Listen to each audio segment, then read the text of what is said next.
Alaikum wa rahmatullahi ta'ala wa barakatuhu.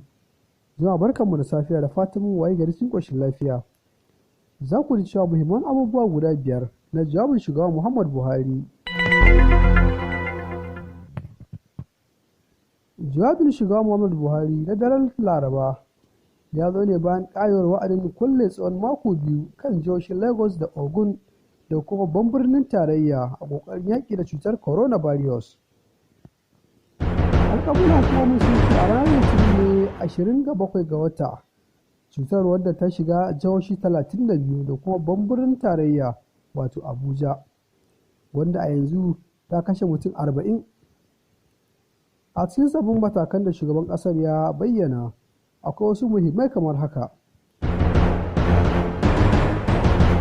Kullum jihar Kano, shugaba Muhammad Buhari ya ce dangane da Kano na da umarnin tilas a rufe Kano gaba ɗaya na tsawon mako biyu.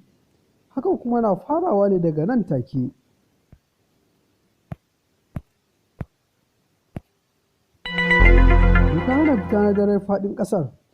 Shugaba Muhammad Buhari ya ce a saurari jihohi ƙasar kuma za a sanya dokar hana fitar dare daga ƙarfe 8 na dare zuwa ƙarfe 6 na safe. Hakan na nufin a hana dukkanin zirga-zirga a wannan lokaci. Sai dai fa ga masu ayyukan tilas, in ji shugaba Muhammad Buhari. Tsawaita matakin kulle Abuja a Lagos da Ogun. Many of our citizens have lost their means of livelihood. Many businesses have shut down. No country can afford the full impact of a sustained lockdown while awaiting the development of vaccines. We assessed how our factories, markets, traders, and transporters can continue to function while at the same time adhering to NCDC guidelines on hygiene and social distancing.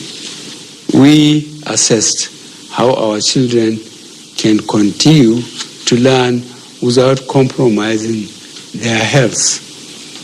We reviewed how our farmers can safely plant and harvest in this rainy season to ensure our food security is not compromised. Furthermore, we also discussed how to safely transport food items from rural production areas to industrial processing zones and ultimately to the key consumption centers. For the avoidance of doubt, the lockdown in FCT, Lagos and Ogun states shall remain in place until these new ones come into effect on Monday, 4th May 2020.